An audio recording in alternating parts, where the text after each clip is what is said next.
Haleluya, salam saudaraku. Berjumpa kembali dalam program Jalan Kehidupan.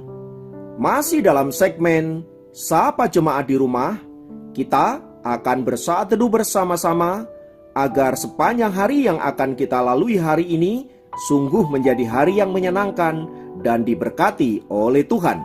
Mari kita berdoa. Bapa, kami rindu lawatan-Mu melawat kami. Dan biarlah firman yang sebentar kami renungkan boleh menjadi rema yang akan menuntun sepanjang hari ini untuk kami mentaati kehendak-Mu. Berfirmanlah, kami siap diberkati. Dalam nama Yesus. Haleluya. Amin. Firman Tuhan kali ini terambil dari Markus 1 ayat 40 sampai 41.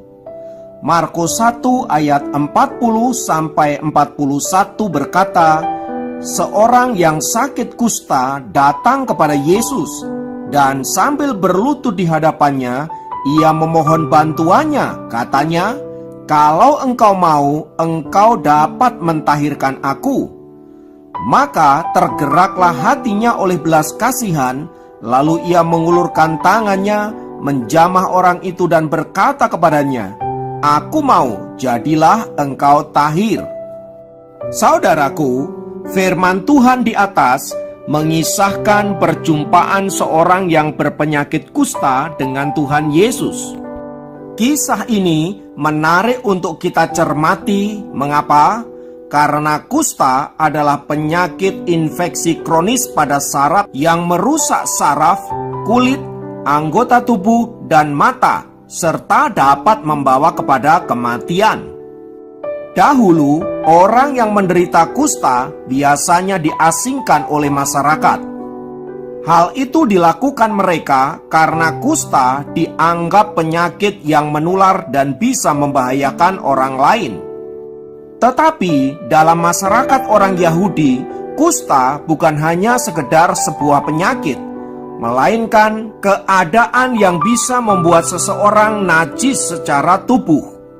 Itulah sebabnya dalam tradisi orang Yahudi, orang yang berpenyakit kusta diasingkan bukan saja oleh masyarakat dan keluarga, tetapi juga tidak boleh ikut di dalam ibadah-ibadah mereka.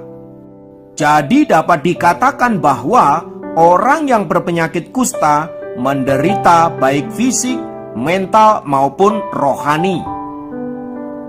Ini tentu sebuah penderitaan yang tidak main-main bagi si penderita. Bayangkan bila Anda yang mengalami penderitaan itu. Pada satu sisi, tubuh kita mengalami sakit penyakit. Di sisi yang lain, orang-orang di sekitar kita menganggap kita najis dan tidak ada seorang pun yang mau mendekati kita. Pastilah kita amat sangat menderita.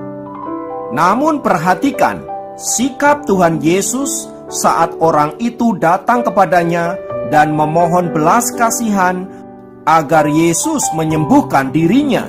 Jika menuruti aturan agama orang Yahudi, maka Yesus dilarang keras mendekati orang itu, karena ia akan ketularan najis dari si orang yang berpenyakit kusta itu. Tetapi Alkitab mengatakan Yesus tergerak oleh belas kasihan. Rasa kasihnya kepada orang kusta itu membuat Yesus mengabaikan aturan-aturan agama yang tidak memperbolehkan dirinya menyentuh si kusta. Lalu kemudian Yesus mendekati dia, menjamah orang itu, dan kemudian memberikan kesembuhan. Lihatlah saudara, bagaimana cara Yesus mendekati orang kusta itu. Aturan agama selama ini membuat orang kusta itu terisolasi dan membuat orang-orang yang ada di sekitarnya tidak bisa menyentuh dia.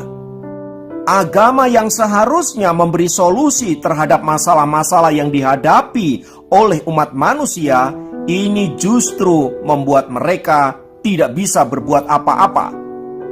Mengapa demikian? Karena agama melarang ini tidak boleh, itu tidak boleh, ini najis, itu haram, dan lain sebagainya. Bagi Yesus, menyentuh orang yang sedang membutuhkan pertolongan jauh lebih penting dari aturan agama. Sebab hukum ada untuk manusia, bukan manusia untuk hukum. Bandingkan sikap Yesus ini dengan ahli-ahli agama orang Yahudi, para ulama-ulama mereka. Demi menegakkan aturan agama, hati mereka tidak lagi dipenuhi oleh belas kasihan. Bahkan demi aturan agama, mereka rela mengucilkan orang-orang yang justru membutuhkan pertolongan seperti orang kusta ini. Pertanyaannya, adakah Tuhan berkenan kepada kita karena kita melakukan aturan agama ini dan itu sementara mengabaikan belas kasihan kepada manusia? Apa yang dilakukan oleh Tuhan Yesus mau menunjukkan bahwa belas kasihan jauh lebih berharga daripada melakukan hukum keagamaan tanpa dibarengi oleh kasih. Sebab jika kita mengasihi Allah, pastilah kita juga bisa mengasihi sesama manusia. Adalah omong kosong bila kita mengasihi Allah, tetapi kita membenci sesama kita hanya karena perbedaan warna kulit, hanya karena perbedaan status ekonomi, perbedaan agama, dan lain sebagainya. Yesus menyuruh kita untuk mengasihi semua orang, terlepas apapun latar belakang mereka. Karena itu saudaraku, mari kita belajar mengasihi Allah dengan cara mengasihi sesama kita, terlebih kepada mereka yang sedang membutuhkan pertolongan kita.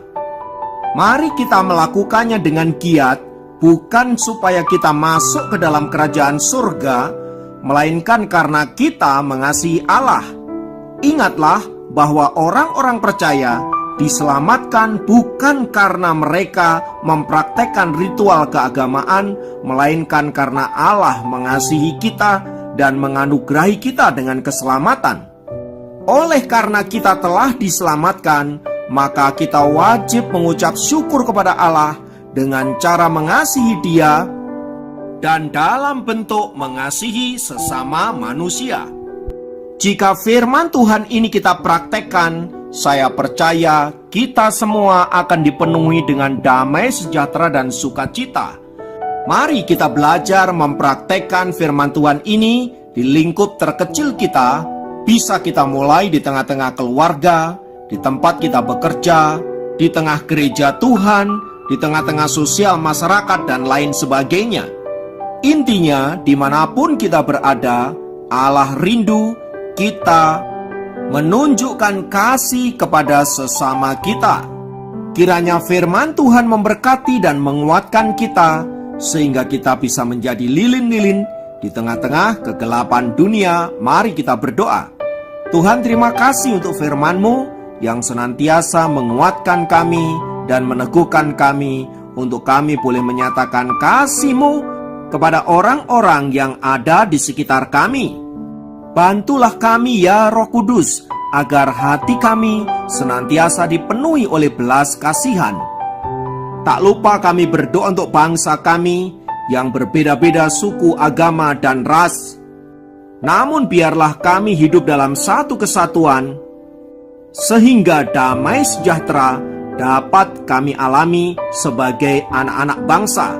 Terpujilah nama-Mu Tuhan kekal selamanya. Dalam nama Yesus kami berdoa. Haleluya.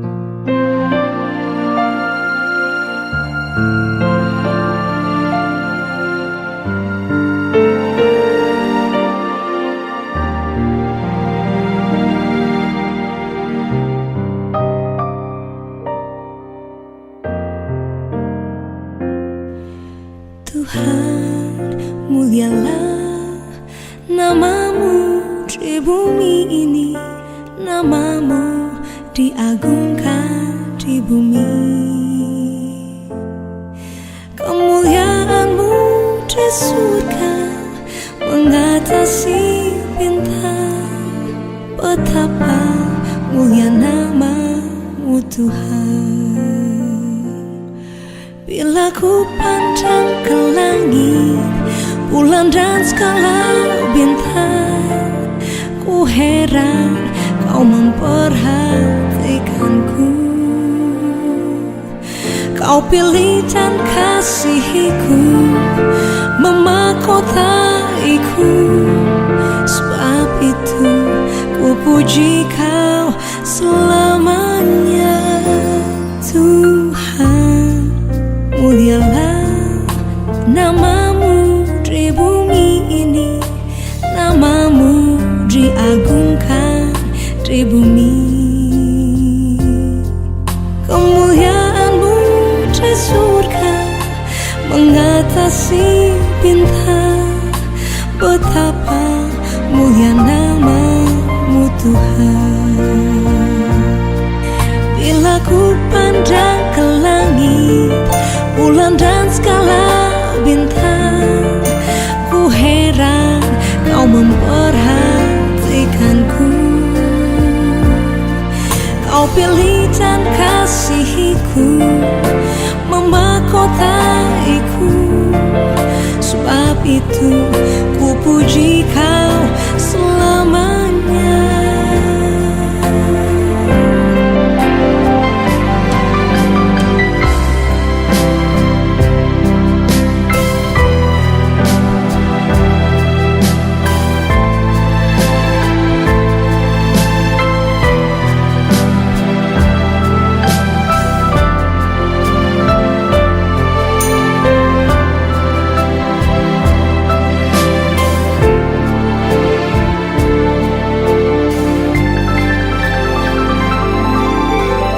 Ku pandang ke langit, bulan dan segala bintang,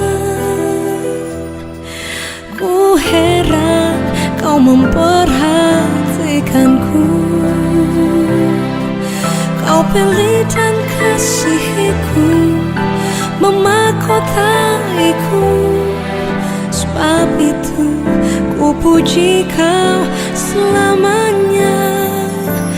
Tuhan, mulialah nama-Mu di bumi ini. Betapa mulia nama-Mu Tuhan.